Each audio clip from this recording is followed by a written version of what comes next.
Hello and a warm welcome to the channel. If you're searching for cross-dressing stories that are heartfelt, thought-provoking, and deeply empowering, you're in the perfect place. Don't forget to subscribe so you never miss a story. Let's begin this journey together. The digital clock on my desktop read 4:52 p.m. when I finally hit send on the email. Kevin, please see me in my office tomorrow at 10 a.m. to discuss a matter of workplace conduct. Ms. Thorne. It was a masterpiece of corporate understatement, each word chosen with surgical precision. Concise, yes. Professional, undoubtedly. But beneath the veneer, it hummed with a low-frequency thrum of ominous potential. I knew, with the certainty of a seasoned predator, that Kevin Myers would spend a restless night, the words replaying in his mind, each iteration stripping away another layer of his already thin confidence. This was part of the process, the subtle marination before the main course. Kevin Myers.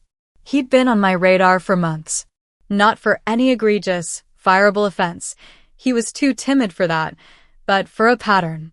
A subtle, yet persistent, undercurrent of looking. His performance reviews were adequate if uninspired. He kept to himself mostly, a beige blur in the vibrant tapestry of Innovatech solutions. But I had seen it. The way his gaze would linger a fraction of a second too long when Sarah from marketing walked by in her fitted skirts. The almost imperceptible drift of his eyes downwards when Jessica from accounts payable leaned over a desk, the delicate sheen of her hosiery catching the fluorescent light. The complaints, when they finally trickled in, were predictably vague, couched in discomfort rather than accusation. He just stares sometimes. It makes me feel self-conscious. Whispers, not shouts. But whispers in my world were often the precursors to thunder. The knock on my office door was softer than a sigh, arriving with the unerring punctuality of the truly terrified. 10 a.m. on the dot. Come in, I called, my voice a carefully calibrated instrument, tuned to a frequency of warm authority that could, with the slightest inflection, modulate to icy disapproval. My office, a corner suite on the 18th floor, was my sanctuary and my stage. The vast mahogany desk was less a piece of furniture and more a barrier, a symbol of status. My ergonomic leather throne, his less comfortable, albeit stylish, guest chair. The floor-to-ceiling windows, framing a sprawling panorama of the city, were a constant, silent sermon on ambition, on the precariousness of position. One could soar to these heights, or one could, with a single misstep, tumble. Kevin Myers didn't so much walk in as seep. He seemed to diminish as he crossed the threshold, his shoulders hunched, his gaze skittering across the expensive, abstract art on my walls, the meticulously arranged awards on my credenza, anywhere but my face. The cheapness of his suit jacket was an affront in this temple of corporate success. It hung on his lanky frame like a hand-me-down. His tie, a truly unfortunate shade of mustard yellow, was knotted with a nervous imprecision. Mr. Myers. Kevin, I amended, a small, calculated gesture of informality designed to both disarm and unsettle. Please, do take a seat. I indicated the chair, and he didn't so much sit as collapse onto its edge, as if expecting it to eject him at any moment. His hands, already damp, I noted, twisted a cheap ballpoint pen in his lap. Good morning, Ms. Thorne, he stammered, his voice a reedy whisper that barely disturbed the carefully controlled atmosphere of the room. I allowed a serene smile to touch my lips, the kind one might offer a particularly challenging toddler. Kevin, thank you for coming in so promptly. I wanted to have a frank, and I sincerely hope, a productive conversation with you today. I paused, letting the silence stretch, letting him fill it with his own anxious imaginings. It has, regrettably, come to my attention, through a few informal, yet credible channels, that certain aspects of your, let's call them observational habits, have been causing a degree of disquiet among your female colleagues. His head, which had been resolutely aimed at the plush, charcoal gray carpet, snapped up. His eyes, wide and startled, like a deer caught in headlights, finally met mine. The panic I saw there was predictable, yet still faintly satisfying. Observational habits? He echoed, his voice cracking. I don't understand what you mean, Ms. Thorne. I always endeavor to be respectful. I wouldn't. I'm sure you believe you do, Kevin. I interjected smoothly, my tone a gentle balm that barely concealed the scalpel beneath.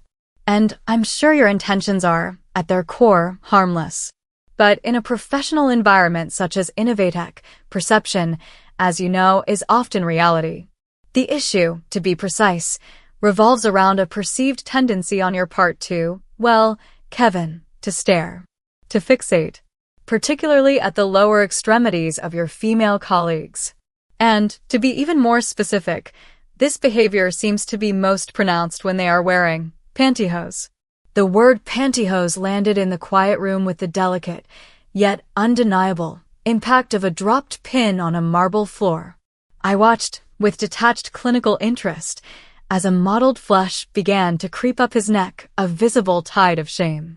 His Adam's apple bobbed convulsively. The pen in his hands was now being mangled. He was a fascinating study in discomfort. I wouldn't call it staring, he sputtered, his gaze plummeting back to the sanctuary of the carpet. Perhaps a glance. An unintentional appreciation? It's not. I don't mean anything by it. It's just, sometimes, things catch your eye. His voice trailed off into a pathetic mumble. I leaned forward in my chair, the leather creaking softly, a sound that seemed to amplify the tension. My voice, when I spoke, was still soft, but it now carried an undeniable undercurrent of steel, a silken threat. Kevin, I said, my eyes, a cool, assessing gray, locking onto his, compelling him to look up, to face his accuser, his judge.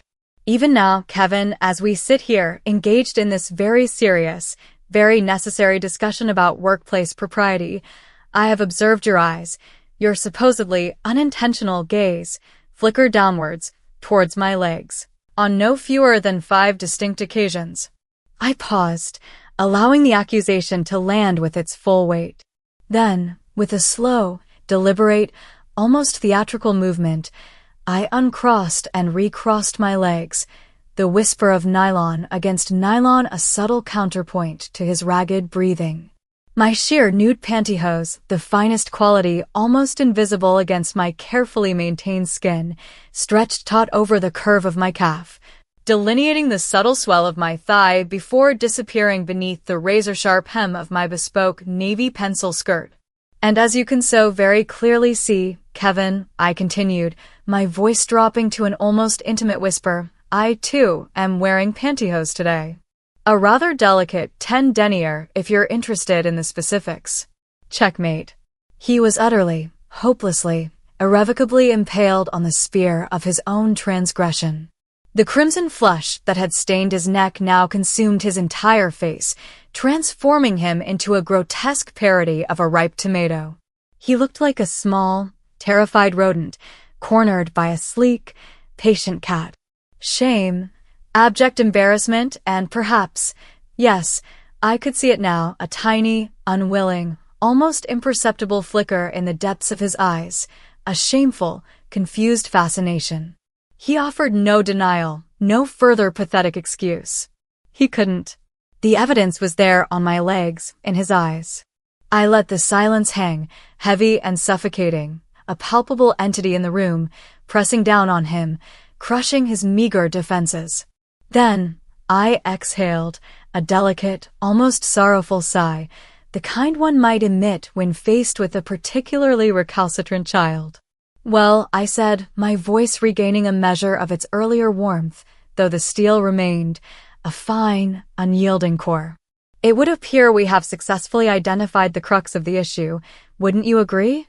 But please, Kevin, try not to be overly alarmed. Here at Innovatech, our philosophy leans towards constructive, rehabilitative solutions, not purely punitive measures. Our goal is to foster understanding, to encourage personal growth, to ensure a harmonious and productive work environment for all our valued employees. He looked up then, his eyes wide and pleading, a sliver of desperate, pathetic hope flickering within their watery depths. So, what does this mean, Miss Thorne? Am I going to be disciplined? A formal warning? Termination. The word termination was a choked whisper, a prayer against a terrifying possibility. Termination? Goodness me, no, Kevin, I said, a small, reassuring smile playing on my lips. Not for a first, shall we say, indiscretion. Provided, of course, that we can collaboratively identify a path towards a more enlightened mode of workplace interaction. My smile widened fractionally, acquiring a subtle, almost predatory edge. Actually, Kevin, Innovatech Solutions has a rather unique, though perhaps, in recent years, somewhat undercommunicated, addendum to our comprehensive corporate dress code. It's a policy originally conceived by our visionary founders, designed to cultivate empathy, to ensure a certain aesthetic uniformity, and, perhaps most relevant to our current, delicate discussion, to promote a truly shared, experiential understanding among all echelons of our staff. His brow, already furrowed with anxiety, creased further in confusion. A dress code? Addendum? I've read the employee handbook cover to cover, Ms. Thorne. I don't recall anything unusual. Yes, I said smoothly, a dismissive wave of my perfectly manicured hand. It's an older, more foundational clause, often, regrettably, overlooked in the standard onboarding materials which tend to focus on more contemporary, shall we say, hot-button issues. The policy, Kevin, quite explicitly states that all office-based personnel, irrespective of gender, are required, as an integral component of their daily professional attire, to wear pantyhose. I delivered the pronouncement with an air of utter, unshakable conviction, my voice even, my expression serene, as if I were merely discussing the company's mandatory policy on recycling or the appropriate use of corporate email. Kevin's jaw, which had been slack with apprehension, now dropped with an almost audible thud. His eyes, already wide, seemed to bulge from their sockets. He looked, for a moment, like a fish gasping for air on dry land. All employees, he croaked, his voice a strangled caricature of itself. You mean, men too? That can't be. I've never seen. Precisely, Kevin, I confirmed, my smile unwavering, beatific. Men too. It's about fostering true equality, about creating an authentically level playing field, Kevin. So that everyone, and I do mean everyone, understands the complete employee experience from the ground up, quite literally. And I believe, with sincere conviction, that this is the perfect, most elegantly tailored solution to your particular, observational challenge. Once you have personally experienced the sensation, the constraints, the unique tactile reality of wearing pantyhose throughout your workday, you will undoubtedly gain a profound and invaluable new perspective. It will, I trust, assist you in managing your gaze, your focus, with a far greater degree of professional decorum and empathetic understanding. I rose from my chair, the subtle, expensive swish of my skirt the only sound in the room for a long moment, a whisper of silk and authority. I glided with a practiced, fluid grace over to the sleek, built-in mahogany cabinet that occupied one wall of my office, its dark wood polished to a mirror-like sheen. I produced a small, intricately wrought silver key from a hidden pocket in my skirt and unlocked one of its compartments. From within, I retrieved a flat, elegantly understated box, the kind that might contain expensive hosiery or perhaps a delicate silk scarf. Here, Kevin, I said, my voice now imbued with a brisk, almost cheerful efficiency. I placed the box on the gleaming expanse of my desk, directly in front of him. It was a pale, champagne-colored box, unadorned save for a discreet, embossed logo of a high-end lingerie brand I favored. I took the liberty, anticipating our discussion, of procuring a pair for you. Your approximate size, I believe. We can, of course, make adjustments for future requirements.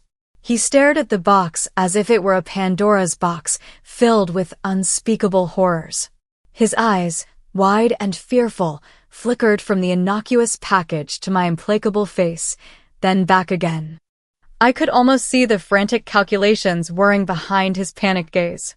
Slowly, reluctantly, as if compelled by an unseen force, he reached out a trembling hand and lifted the lid.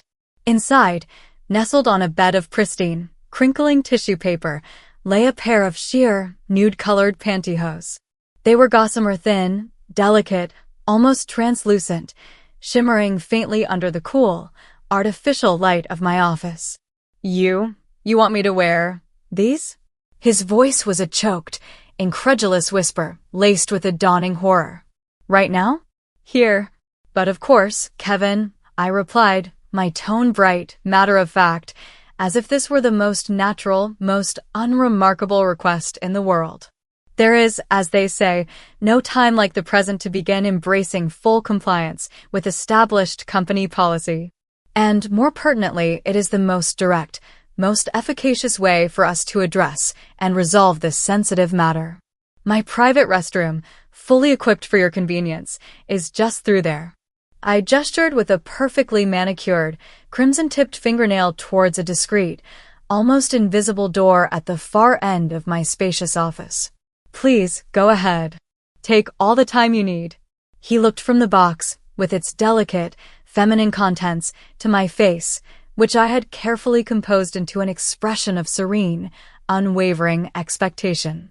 The internal struggle was writ large across his pale, sweating features.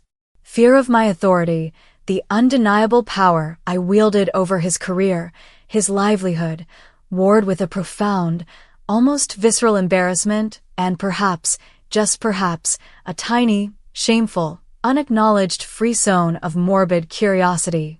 Finally, with a sigh that seemed to suck all the air from his lungs, a sigh of utter, abject surrender, he picked up the box, its silken contents a tangible symbol of his impending humiliation, and shuffled, like a condemned man on his way to the gallows, towards the indicated door. I returned to my chair, the supple leather conforming to my posture. I took a slow, deliberate sip from my now lukewarm cup of Earl Grey tea, its bergamot fragrance a familiar comfort. From behind the closed restroom door, I could hear the faint, telltale sounds, the rush of water from the faucet, the rustle of fabric, a muffled grunt of effort or frustration, then a longer, more drawn-out series of rustlings and adjustments. I pictured him in there, fumbling with the delicate, unfamiliar garment, his masculine pride eroding with each awkward tug. A curious, almost detached thrill, a sense of profound, unassailable control, coursed through me. This wasn't merely HR policy enforcement. This was a meticulously orchestrated performance, a delicate, intricate dance of power and submission, and I, Evelyn Thorne, was the choreographer, the director, the sole, appreciative audience. After what felt like a small eternity, but was probably no more than 5 or 6 excruciating minutes for him, the restroom door creaked open. Kevin emerged. If he had looked wretched before, he now appeared utterly abject. His normally ill-fitting trousers seemed to bulge and wrinkle in strange, unnatural ways around his hips and thighs, betraying the unfamiliar layer beneath. He kept his head bowed, his gaze fixed firmly on his own shoes, as if the plush carpet might open up and swallow him whole. His hands were clenched into tight, white-knuckled fists at his sides. It's done, Miss Thorne," he muttered, his voice thick with shame. "Excellent, Kevin." "Progress," I said, my voice infused with a carefully measured dose of encouragement, the kind one might use for a child who has just completed a difficult, but necessary, task. "Now, if you wouldn't mind, just for the sake of ensuring a proper and comfortable fit, could you please lift your right trouser cuff a little? We need to be certain that they are correctly aligned and won't cause you any undue chafing or restriction during your workday. Comfort is paramount, after all." He hesitated, his entire body rigid with mortification. His face, if possible, grew even paler. But then, with an agonizing, almost imperceptible slowness, he bent at the waist and, with trembling fingers, lifted the cuff of his right trouser leg by a few inches. A pale, unexpectedly hairy expanse of his own calf, now encased in the sheer, unforgiving nylon, was revealed. The fine, dark hairs on his leg were flattened, starkly visible beneath the delicate, almost invisible weave of the pantyhose. It looked profoundly incongruous, a bizarre juxtaposition of the masculine and the traditionally feminine. I mused, rising from my chair and approaching him, adopting the thoughtful, appraising tone of a discerning couturier or a meticulous uniform inspector. Perhaps a little snug across the broadest part of the calf, wouldn't you agree?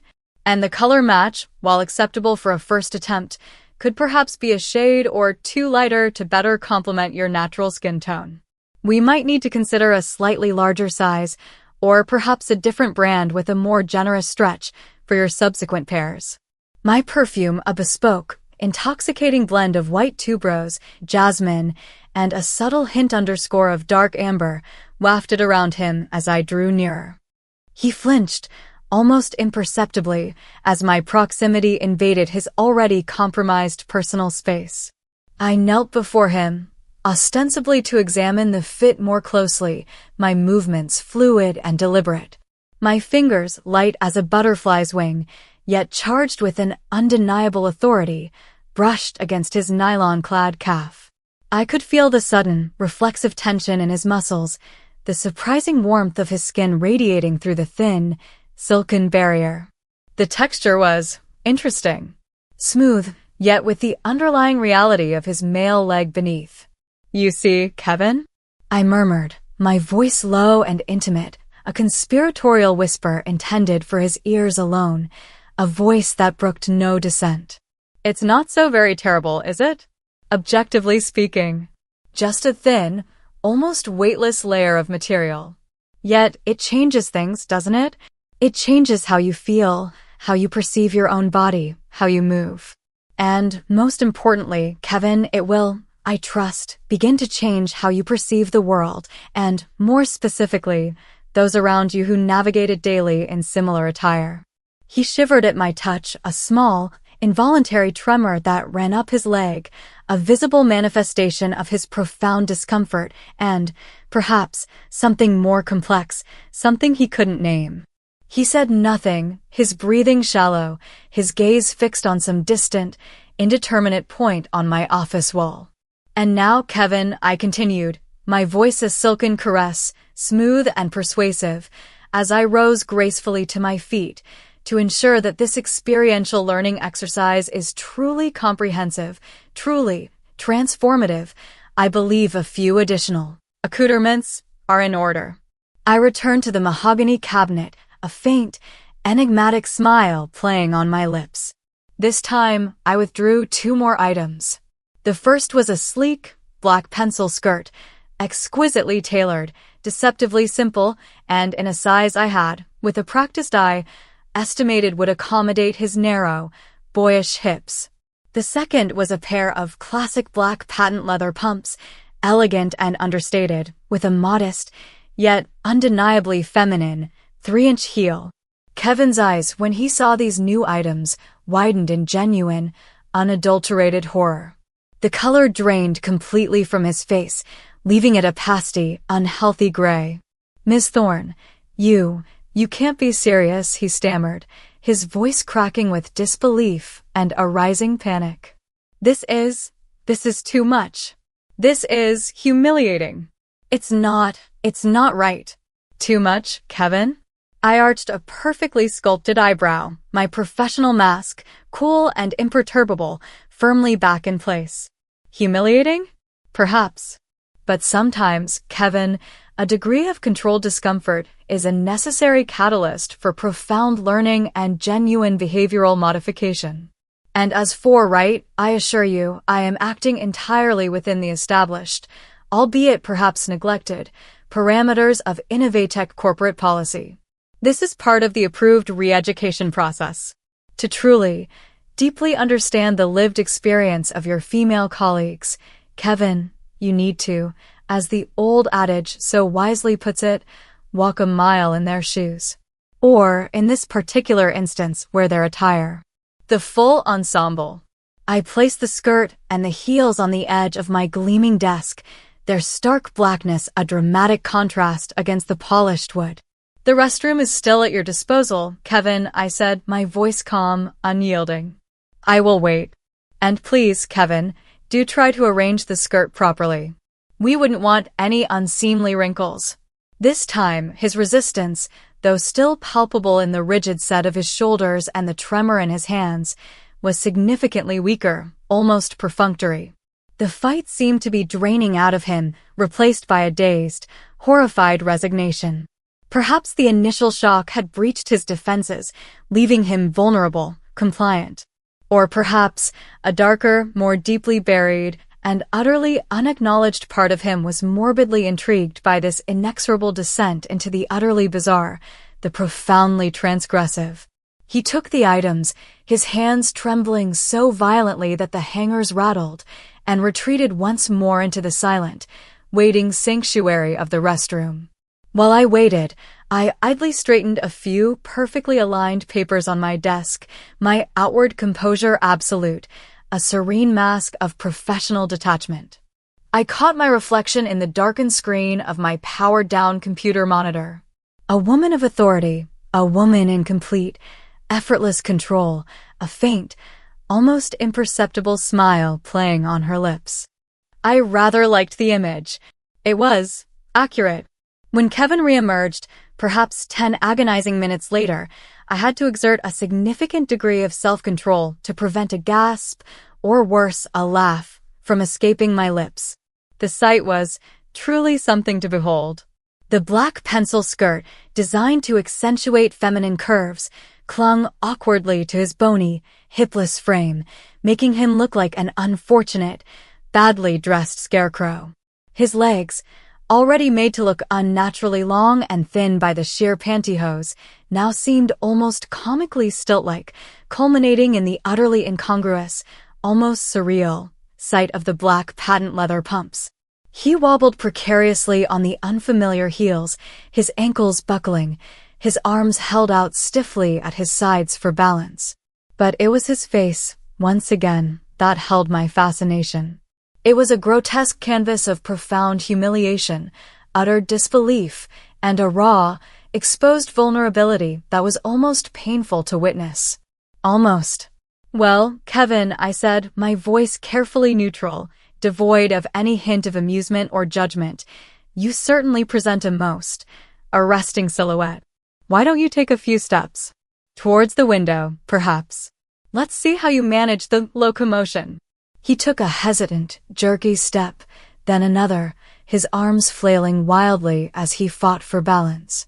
He looked like a newborn foal, all spindly legs and bewildered terror, taking its first, uncertain steps into a hostile world. I watched him, my gaze unwavering, analytical, my expression unreadable. You see, Kevin? I said, my voice calm and instructive, as he nearly pitched forward, catching himself at the last moment by grabbing onto the back of the guest chair. Walking in heels, as you are now discovering, is not quite as effortless as it may appear from an outside perspective. It requires a significant degree of balance, poise, a certain engagement of the core musculature. Much like, metaphorically speaking, navigating the complex, often treacherous, terrain of professional decorum and appropriate interpersonal respect within the corporate environment. I rose from my chair and glided towards him, my own heeled footsteps making a confident, rhythmic click-clack on the polished hardwood floor, a stark contrast to his clumsy, shuffling uncertainty.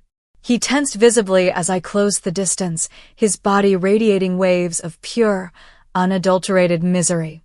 Now, Kevin, I said, my voice dropping to a confidential, almost conspiratorial whisper, a tone that invited intimacy while simultaneously reinforcing my absolute control. Let us proceed to the next, and perhaps most crucial, phase of this educational exercise. Let us discuss, in a very tangible way, the nuanced and often misunderstood subject of inappropriate gestures and unwelcome physical contact. My index finger, deliberately, excruciatingly slow, traced the unforgiving hemline of the black pencil skirt where it met his nylon-clad thigh. The dense, unforgiving fabric of the skirt was a stark, almost brutal, contrast to the delicate, yielding sheerness of the pantyhose beneath. "A touch like this, Kevin," I said, my fingertip now pressing, ever so lightly, against the taut nylon encasing his upper leg, even if seemingly accidental, even if rationalized as innocuous in its intent, can be profoundly unsettling. It can be perceived as a violation, a transgression of personal boundaries. Do you feel it, Kevin? The inherent discomfort? The subtle, yet undeniable, sense of being encroached upon? He swallowed audibly, a dry, rasping sound in the quiet room. His gaze was fixed desperately on a point somewhere over my left shoulder, as if seeking an escape route that did not exist. He offered no verbal response, but I could feel the sudden, intense heat radiating from his skin beneath my fingertip, the subtle, yet undeniable, tremor that ran through his entire leg. His breathing had become noticeably heavier, almost ragged. Or perhaps, I continued, my voice a low, husky murmur, my hand, with an almost imperceptible slowness, sliding a fraction of an inch higher, my palm now resting, with a feather-light pressure, on the upper part of his thigh. Still covered by the unforgivingly sheer pantyhose, a touch like this. My fingers splayed slightly, a gesture that was simultaneously possessive, yet maintained an air of clinical detachment. This, as I'm sure you can appreciate, Kevin, constitutes a more overt, a less ambiguous, transgression. A clear, unequivocal invasion of personal space, wouldn't you agree? Even if I were to attempt to rationalize it, to claim I was merely adjusting your attire for a more professional appearance, or demonstrating a critical point for your edification, the act itself, the unsolicited physical contact, remains fundamentally inappropriate. Do you begin to understand, Kevin, the often invisible, yet critically important, boundary that is being deliberately, methodically crossed? The air in the room seemed to thicken, to crackle with an unspoken, almost unbearable tension. This was no longer, by any stretch of the imagination, a standard HR disciplinary meeting. It had morphed, by slow, insidious degrees, into something far more complex, far more primal, a raw, unnerving exploration of power, vulnerability, and the shadowy, ambiguous borderlands of human interaction. The skin beneath my hand was burning hot, a testament to his internal turmoil. I could feel the rapid, frantic, panicked pulse throbbing in his femoral artery, a wild bird trapped beneath my palm. I am, of course, acutely aware, Kevin, I said, my voice now a low, almost hypnotic whisper, my breath, warm and scented with Earl Grey and expensive perfume, ghosting against the shell of his ear, causing him to visibly flinch, that my actions, in this precise moment, are, by any objective standard, deliberately and profoundly inappropriate. I am, by definition, not only crossing a line, but methodically erasing it. But it is absolutely imperative, Kevin, for the success of this re-education, that you feel this. That you viscerally, unforgettably, understand the sensation of being on the receiving end of unwanted, unwelcome attention, of unsolicited, invasive touch, so that you might begin to comprehend, on a deep, cellular, almost spiritual level, what some of your female colleagues may have experienced, however fleetingly, however subtly, even if only through the persistent, unwelcome weight of your unblinking gaze. I held the contact for another long, charged moment, allowing the full weight of the experience, the profound discomfort, the utter violation, to seep into his consciousness. Then, slowly, deliberately, I withdrew my hand and took a single, measured step back, granting him a small, almost grudging, measure of breathing room. His face, when I looked at it, was a battleground of conflicting, chaotic emotions, raw fear, profound shame, utter confusion, and, undeniably, a tiny, terrifying, almost imperceptible spark of something dark, forbidden, and utterly bewildering that he was desperately, frantically, trying to extinguish. The lesson for today, Kevin, I announced, my voice, with an almost audible click, returning to its customary crisp, efficient, professional cadence, as if a switch had been flipped, has, I believe, been sufficiently impactful. And, I trust, deeply instructive. I allowed a small, almost maternal smile to touch my lips. You may now return the skirt and the heels to me, Kevin. The pantyhose, however, you will keep. Consider them a tangible, daily reminder. A reminder of your obligations under Innovatech company policy, and, more importantly, a constant, tactile reminder of the paramount importance of empathy, respect, and appropriate professional conduct in all your future workplace interactions. He practically lunged for the blessed sanctuary of the restroom, relief and horror still warring for dominance on his pale, sweat-sheened face.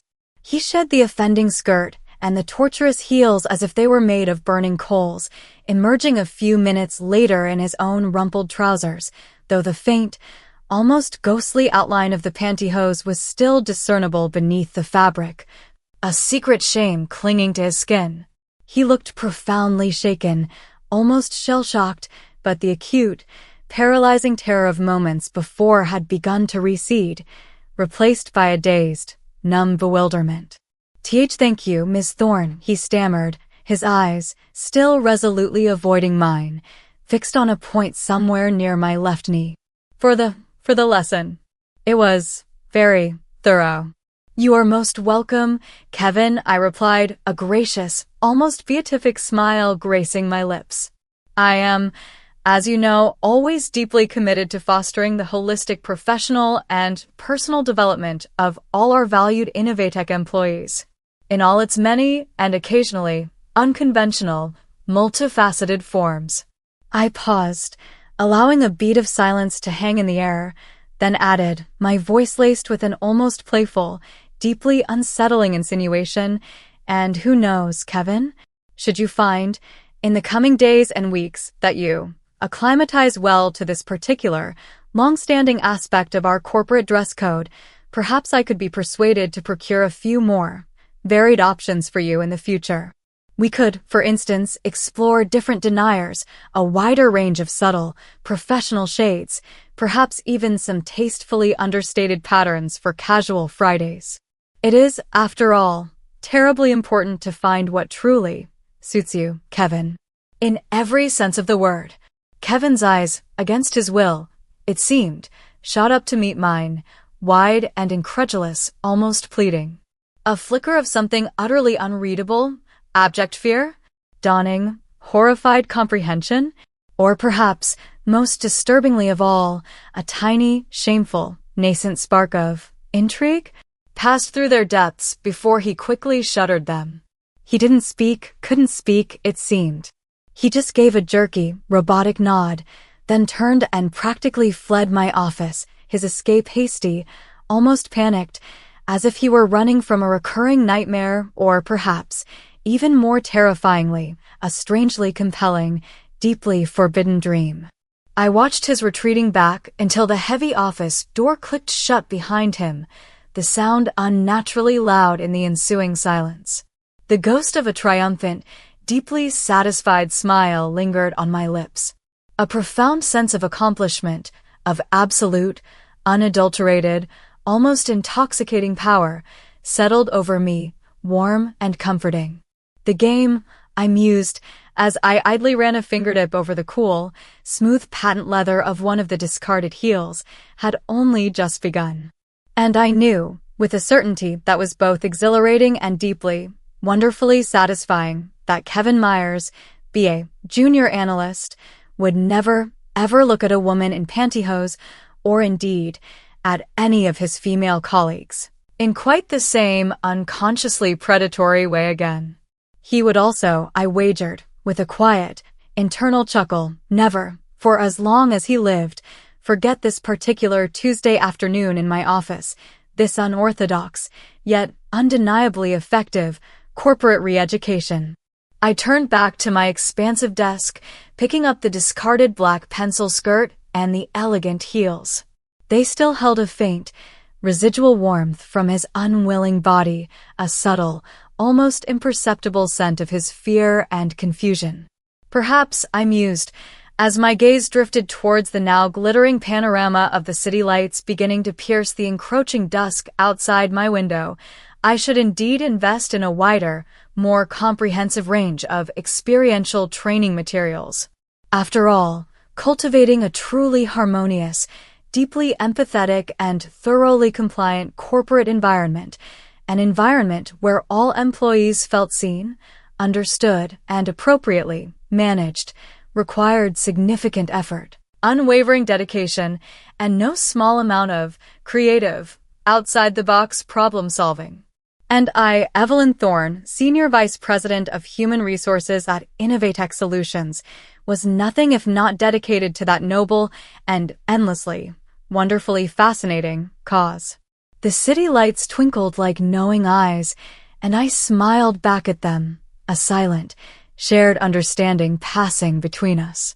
The corporate world was a complex, intricate machine, and it was becoming increasingly clear, held more than a few of its most interesting levers.